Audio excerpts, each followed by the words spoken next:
তিথিতে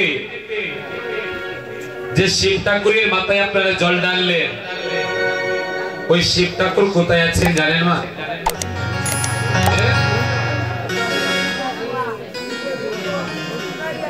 আমার মা খুব জানে। কলিযুগে শিব ঠাকুর কই গো?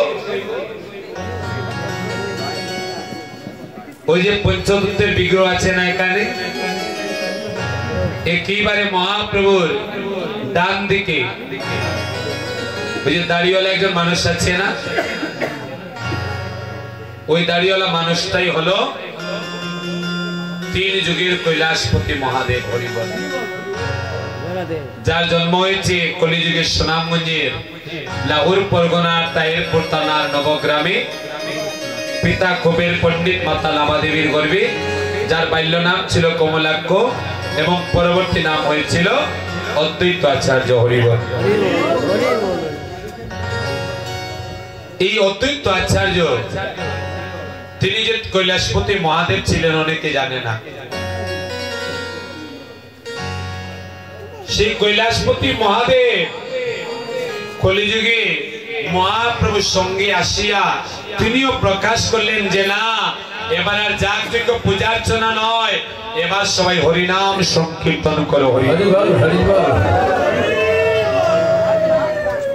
কিন্তু এরপরে আমরা কীর্তনে যাব না, শিবের পূজা করবে।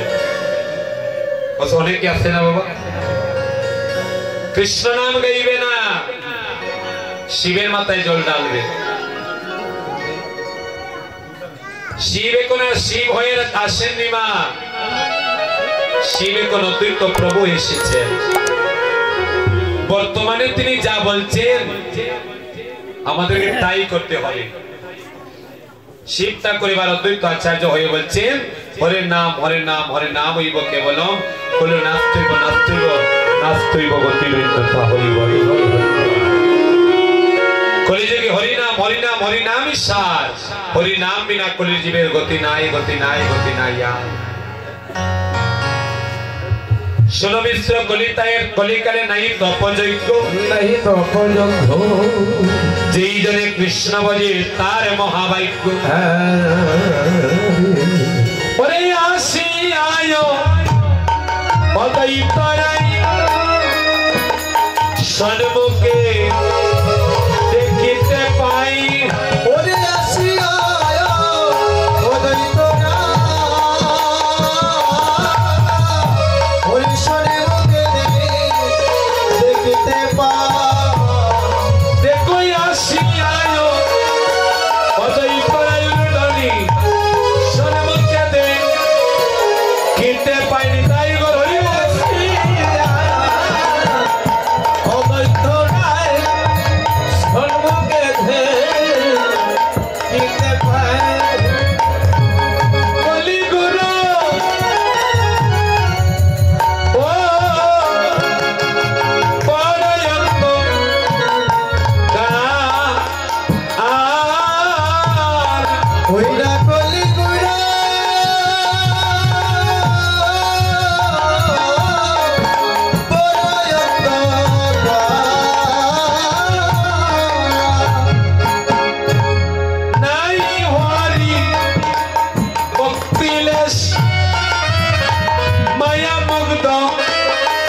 সর্বদেশ হরে নাই হরি ও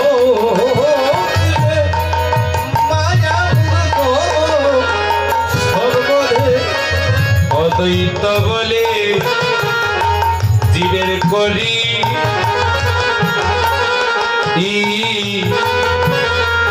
করি কি উপায়। অদ্বৈত বলে জীবের করি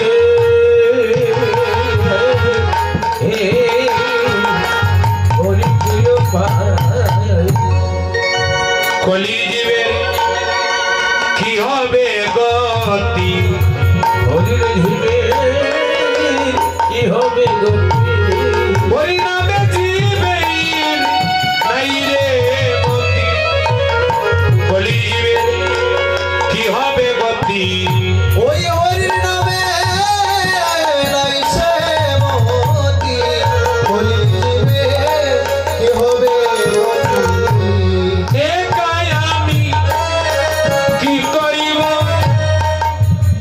দোসরা কোথায় পাবো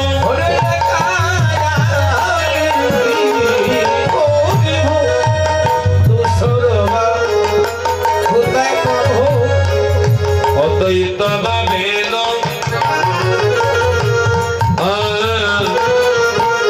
মনে মনে অদ্বৈত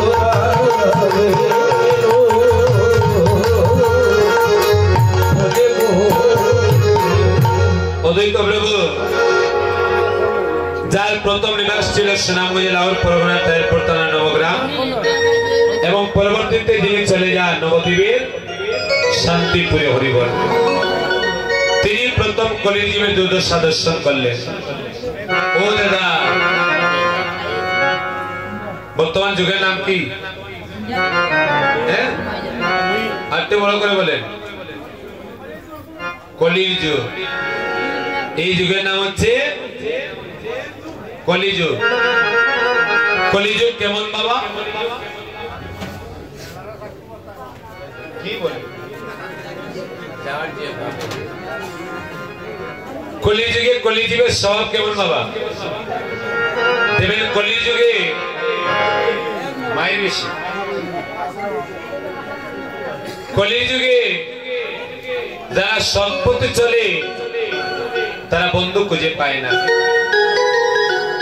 আর যারা অসৎ পথে চলে তাদের বন্ধুর অভাব হয় না হরিবল কীর্তনের আসর থেকে ওই জুয়ার আসরে নিয়ে যাবার মতো বন্ধু অনেক পাবেন কীর্তনের আসর থেকে টিভি সিরিয়ালের সামনে নিয়ে যাবার মতো অনেক বান্ধবী পাবেন মায়েরা কিন্তু ওই খেলার মাঠ থেকে জুয়ার আসর থেকে কীর্তনের অঙ্গনে নিয়ে আসার মতো বন্ধুর বড় অভাব হরিবল ঠিক কইলাম নিকো কলিযুগে সাধুকে সম্মান করা হয় না সম্মান করা হয় কাকে সন্ত্রাসীকে বড় ডাকাতকে সাধু রাস্তায় হাঁটলে লোকে দেখে পাগল ভাবে মালা তিলক দিয়ে রাস্তায় বের হন যে দেখবে মুসকি মুসকি আসবে আর বড় সন্ত্রাসী যদি রাস্তায় বের হয় যদি সামনে পড়ে যায় কেউ ভয় পাইয়া আগে আগে হাত তুলিয়া সম্মান জানায় হরিবল তাহলে কলিযুগে সন্ত্রাসীর সম্মান আছে কিন্তু সাধুর সম্মান নাই হরিবল আমার দাদারা আছেন সত্য করে একটা কথা বলবেন বলবেন কিনা আচ্ছা কলিযুগে দুধের দাম বেশি না মদের দাম বেশি বাবা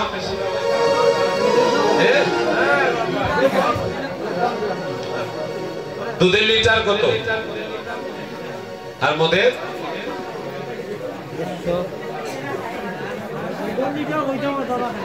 মদের লিটার কত কত 200 210 310 इंग्लिश आरो बेশি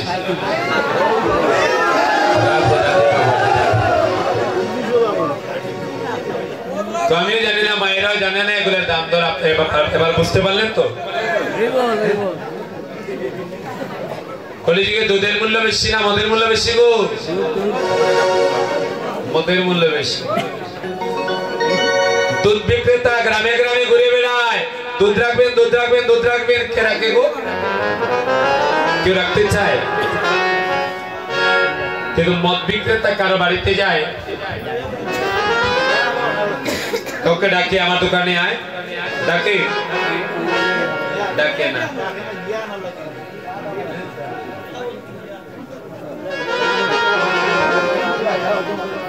তাহলে দুধ বিক্রেতা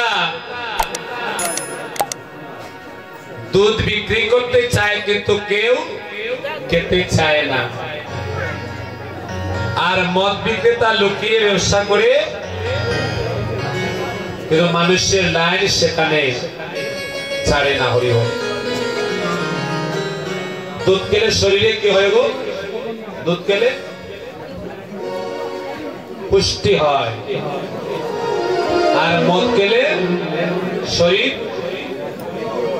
নষ্ট হয়। কিন্তু কলির জীবের মধ্যে আসক্তি, দুধে আসক্তি নাই। হরি বল। এই হচ্ছে আমাদের কলিযুগ। এই কলির প্রথম আগমন হয়েছিল দ্বাপরের শেষে।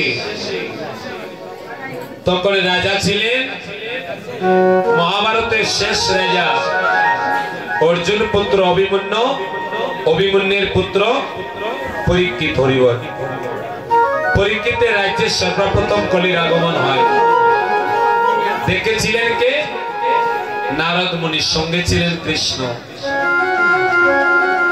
কলি মহারাজ পথে হেঁটে যায়, তার কাঁধে এক সুন্দর রমণী, আবার গলায় কোমরে দড়ি বেঁধে এক বৃদ্ধ মহিলাকে টেনে টেনে নিয়ে যাচ্ছে। দৃশ্য দর্শন করে নারদ মুনি অবাক। কৃষ্ণকে বলে, কৃষ্ণ, ওই জনার্দন, ওইদিকে চেয়ে দেখো, এক সুলতান দেহের অধিকারী এক ব্যক্তি, তার কাঁধে সুন্দর এক রমণী, আবার এক বৃদ্ধ মহিলাকে কোমরে দড়ি বেঁধে টেনে নিয়ে যাচ্ছে। ও কে গো? কে সে? কৃষ্ণ কই, নারদ, তুমি তাকে চিনতে পারোনি? বলে না।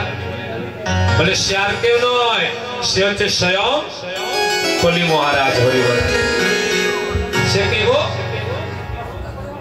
কে? কথা বোঝা যায় না আমার? তাহলে সে হচ্ছে কলি মহারাজ। ও প্রভু, সে যদি কলি মহারাজ হয়, তাহলে তার কাঁধে যে সুন্দরী রমণী, ওই রমণীকে বলে, নারদ, তুমি তাকেও চিনো না? বলে না। বলে সে আর কেউ নয়, সে হচ্ছে কলি মহারাজের স্ত্রী। স্ত্রীকে কাঁধে করে ঘুরে বেড়াচ্ছে। জনার্দন, তাহলে যে বৃদ্ধা মহিলা কোমরে দড়ি বেঁধে মাটিতে টেনে নিয়ে যায়, সে কে? বলে, নারদ রে, সে আর কেউ নয়, সে হচ্ছে কলি মহারাজের গর্ভধারিণী মা জননী নিতাই গুরু। হরি বল। তাহলে কলির স্বভাব কেমন বুঝতে পারছেন মায়েরা? কলির প্রভাব যাদের প্রতি পড়বে, তারা স্ত্রীকে রাখবে কাঁধের উপরে, আর মা বাবার স্থান থাকবে রাস্তায়। স্ত্রীর সঙ্গে কথা বলতে ভয় পাবে,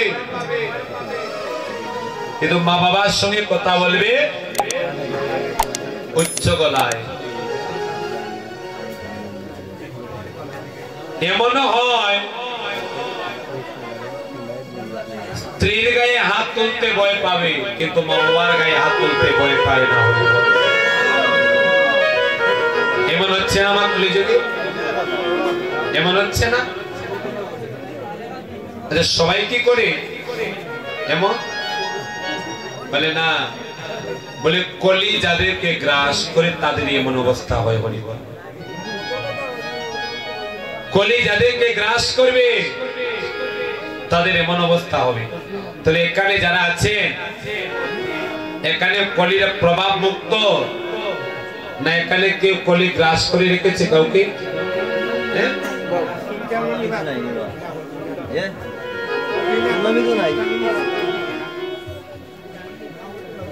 তাহলে এখানে যারা এসেছে, এখানে আমার মনে হচ্ছে কলির কোনো প্রভাব কারো প্রতি নাই। আসেনি?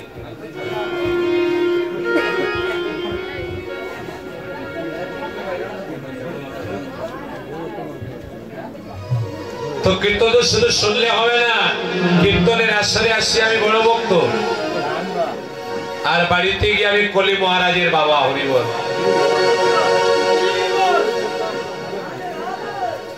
এমন যদি হয় তাহলে তো হবে না। কীর্তনের আসরে আসিয়া মায়ের কথা শুনিয়া কাঁদবেন, আর বাড়িতে গিয়ে মাকে গালি দেবেন। এমন অবস্থা যদি হয়, কোটি জন্ম করেন যদি নর্তন কীর্তন, তথাপিও নাই পাবেন আপনি ব্রজেন্দ্র নন্দন হরিবল। তাহলে অদ্বৈত আচার্য লক্ষ্য করলেন কলির জীবের হীন দুর্দশা। তাই মনে মনে চিন্তা করেন এই কলির জীবের উপায় কি হবে। এলো গুরু কলিকা পাপা পাপা চন্ন ও দয়াল গৌরী বিনে অন্য গতি নাই। এলো গুরু কলিকা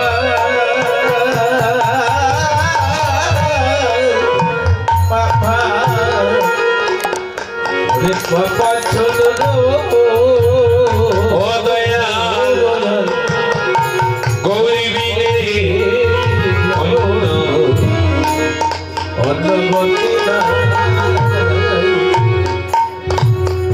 গতি নাই।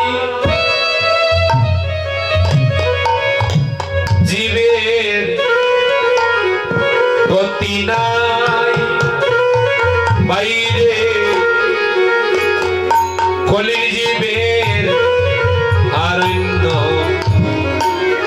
অন্য গতি নাই, গতি নাই।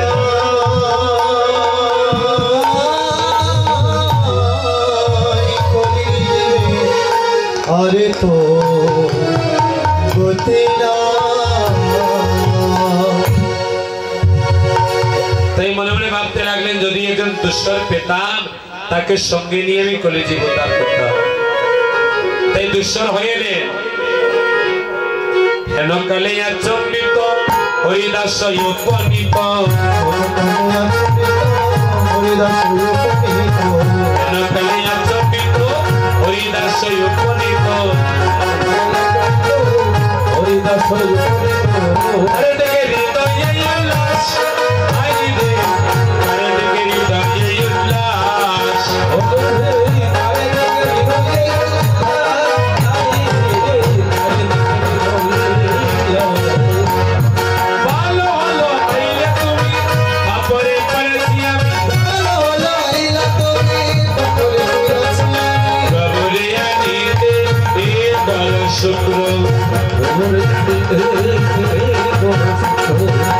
तुलसी मंजरी दाल तरसा गंगा जल, तुलसी मंजरी दाल तरसा गंगा जल। विश्वले देव अमित श्री,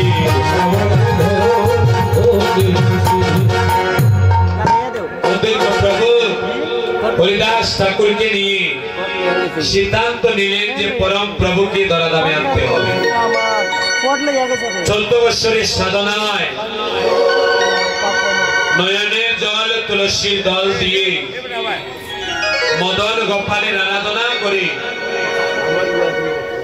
52 বছর বয়সে অদ্বৈত আচার্য গোলকের মদন গোপালকে ধরাধামে আনলেন। হরিবল। তাহলে আমি আগে বলেছিলাম যুগটা হচ্ছে পাপের পাপাচ্ছন্ন যুগ, কিন্তু গৌর যখন এসে গেল তখন কলিযুগটা হয়ে গেল দৈন্য কলির যুগ। নিতাই গুরু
মায়েরা কলির প্রভাব পড়েছে আপনাদের প্রতি।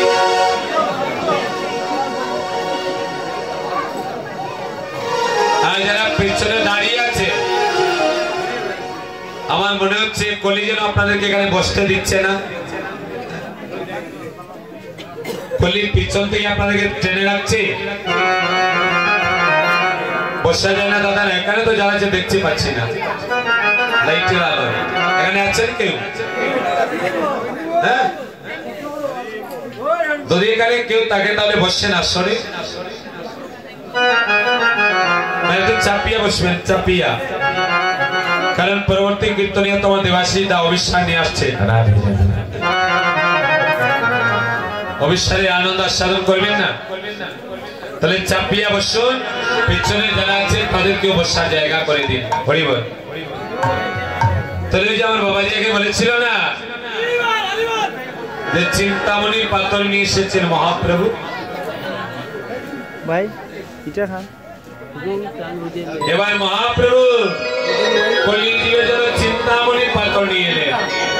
চিন্তামণির পাথর বলতে বলে যে পাথর হাতে লইয়া আপনি যা চিন্তা করবেন সেই চিন্তা অনুযায়ী আপনার কাজ হয়ে যাবে। হরিবল। ওই পাথরের দিকে চাইয়া যদি আপনি ভাবেন যদি আমার 10 তলা বিল্ডিং হতো, সাথে সাথে 10 তলা বিল্ডিং। চিন্তামণির পাথর হাতে লইয়া যদি মনে মনে ভাবেন আমার যদি 10 লাখ টাকা হতো, 10 লাখ টাকা হয়ে যাবে। তাহলে এমনই চিন্তামণির পাথর নিয়ে এলেন আমার কলির পাবন অবতার মহাপ্রভু। এই চিন্তামণির পাথর কি বাবা? হরির নাম চিন্তামণি। হরি হরি তাই হরি হরি চিন্তামণি। দেখো হরির নাম চিন্তামণি। হরি নাম চিন্তামণি। ওরে দিয়া জীবকে করলো ধনী। হরি নাম চিন্তামণি। ওরে দিয়া জীবকে করলো ধনী। হরি নাম চিন্তামণি। তবে এমন মনে পাথর যে এনে দিল তার মতো দয়া ঠাকুর আর জগতে কি আছে বাবা? গৌরা গুণ গাও আনন্দ যায়। গৌরা গুণ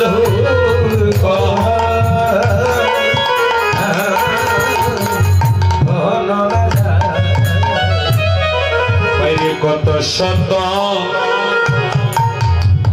আনন্দ, কত চতুরা আনন্দ, কত শত হরে আনন্দ, কত চতুরা নহে। তারা বরে দিয়া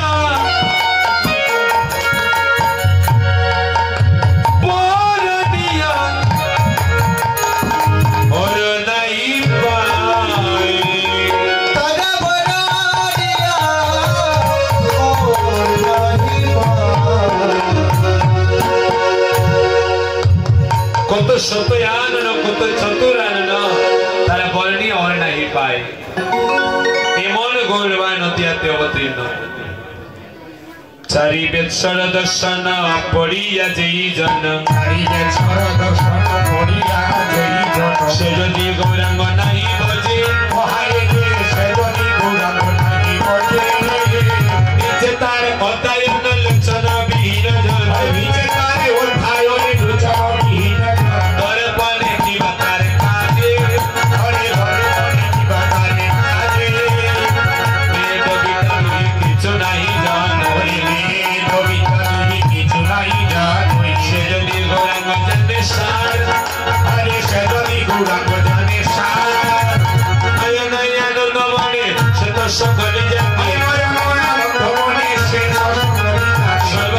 কর তলে তার হরে সর্বসিদ্ধি কর সর্বসিদ্ধি কর তলে তার হরে সর্বসিদ্ধি কর তলে ও মা আয়নার সামনে কারা দাঁড়ায় গো আয়নার সামনে গিয়ে কারা দাঁড়ায় হ্যাঁ যার চেহারা সুন্দর যার চেহারা সুন্দর তাই তো ঠিক নেই ঘুমাইরা বলে না আয়নার সামনে দাঁড়ানো সবার প্রয়োজন হয় না হরিব তবে আয়নার সামনে দাঁড়ায় কারা বলে যারা চোখে দেখতে পারে তাদের কাছে আয়নার প্রয়োজন হয় হরিব তাই না কিন্তু অন্ধ ব্যক্তি যে তার আয়নার সামনে দাঁড়ানোর কোনো প্রয়োজন আছে অন্ধ ব্যক্তির কাছে যেমন আয়নার কোনো প্রয়োজন নাই তার অন্তরে ভক্তি নাই প্রেম নাই সে যতই শাস্ত্র অধ্যয়ন করুক গ্রন্থ অধ্যয়ন করুক কোনো কাজে আসবে না হরি বল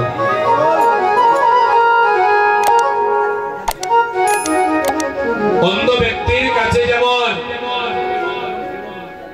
আয়না মূল্যহীন প্রেম ভক্তি ব্যক্তির কাছে যার প্রেমে ভক্তি নাই তার কাছে শাস্ত্র মূল্যহীন হইব এমন আছে বাবা অনেকে শাস্ত্র পড়ে কেন পড়ে লোক দেখাইবা লাগে না বাবা আমাদের কীর্তনিয়ার ভুল ধরার লাগে এমন অনেক জায়গায় দেখেছি এক জায়গায় কীর্তনে গেলাম আগের রাত অধিবাসের রাত আমাদেরকে সতর্ক করা হচ্ছে দাদা যা বলবেন বুঝে শুনে বলবেন বলে কেন বলে আমাদের গ্রামের সবাই মহাভারত পড়ে সবাই ভাগবত পড়ে বলে তো ভালো সবাই আপনাদের গ্রামে বলে ভক্ত বলে না ভক্ত কেউ নয় তাহলে তারা ভাগবত পড়ে কেন বলে যদি কীর্তনিয়ারা এসে ভুল কথা বলে তাদের ভুল ধরার জন্য হরি বল তো কারো ভুল ধরার জন্য যদি আপনি ভাগবত পড়েন মহাভারত পড়েন এতে আপনার কোনো লাভ হবে না বাবা অন্যের ভুল ধরে আপনি ভগবত ধামে যেতে পারবেন না আপনি ভগবত ধামে যেতে পারবেন যখন আপনার অন্তরে ভক্তির উদয় হবে হরি বল তা শাস্ত্র পড়ুন গ্রন্থ অধ্যয়ন করুন নিজে ভগবানের শরণে সমর্পিত হন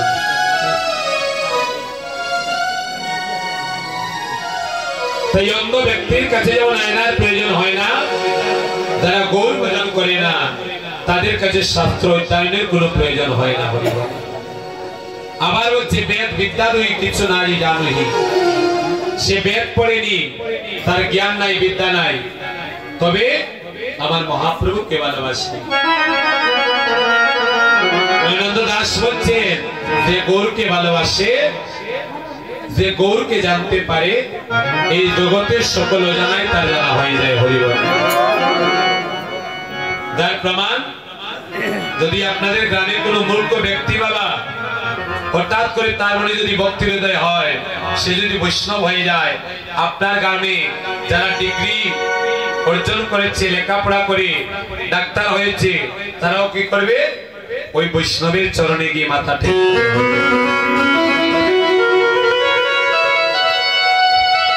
বিদ্যার গৌরব নাই চৈতন্যেরই হাতে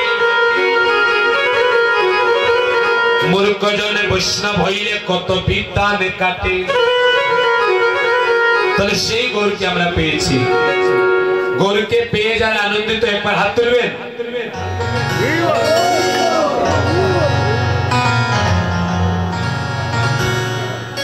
দশ বৃন্দাবনে কয় আর নেই সমনের ভয় দাস বৃন্দাবনে কয় আরে নেই সমনের ভয় দশ বৃন্দাবনে কয় আর নেই সমনের ভয় দাস বৃন্দাবনে কয় আরে নাই সমনের ভয় গৌরাইলা নদী আলো মাছ আয় রে গৌরাইলা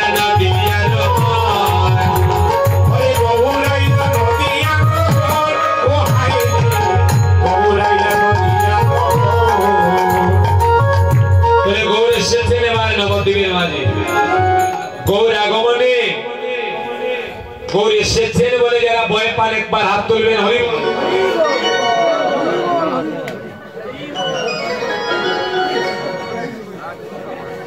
বারান্দায় যারা আছে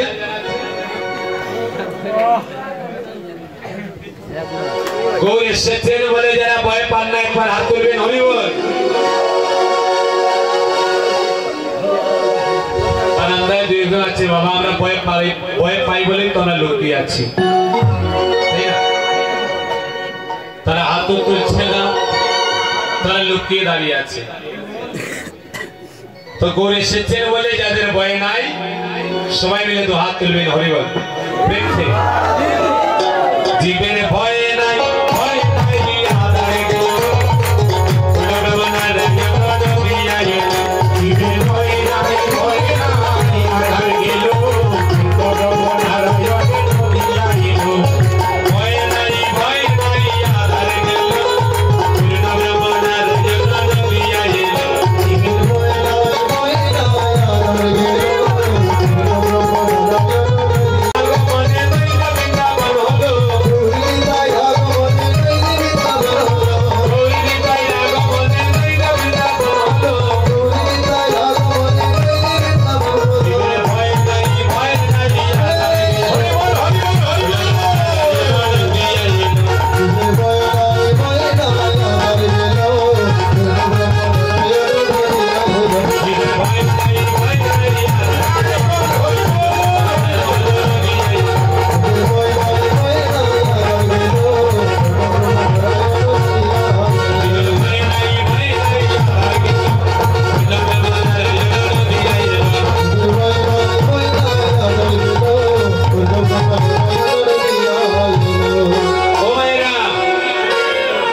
তুমি কোন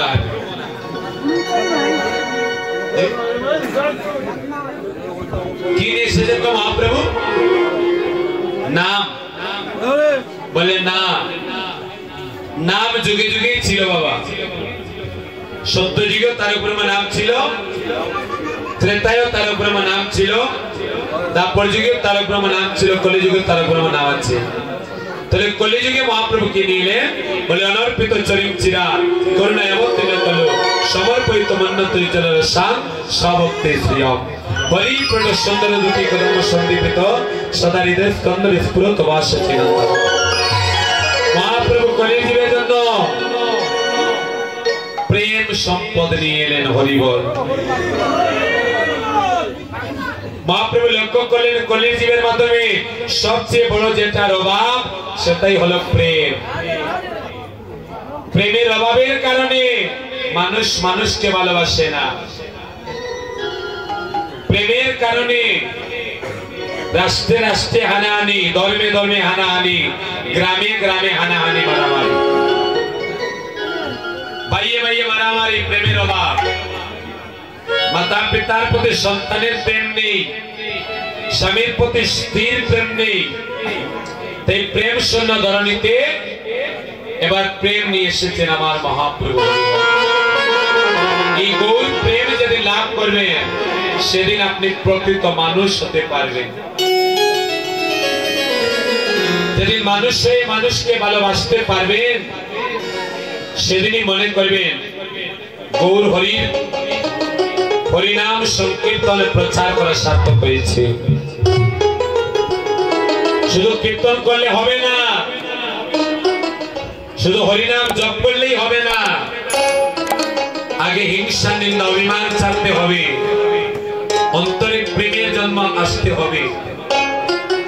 যেদিন অন্তরে প্রেমের জন্ম হবে সেদিনই মহাপ্রভুর হরিনাম কীর্তন প্রচার করা পূর্ণতা পাবে। নিতাই গৌর হরি বল।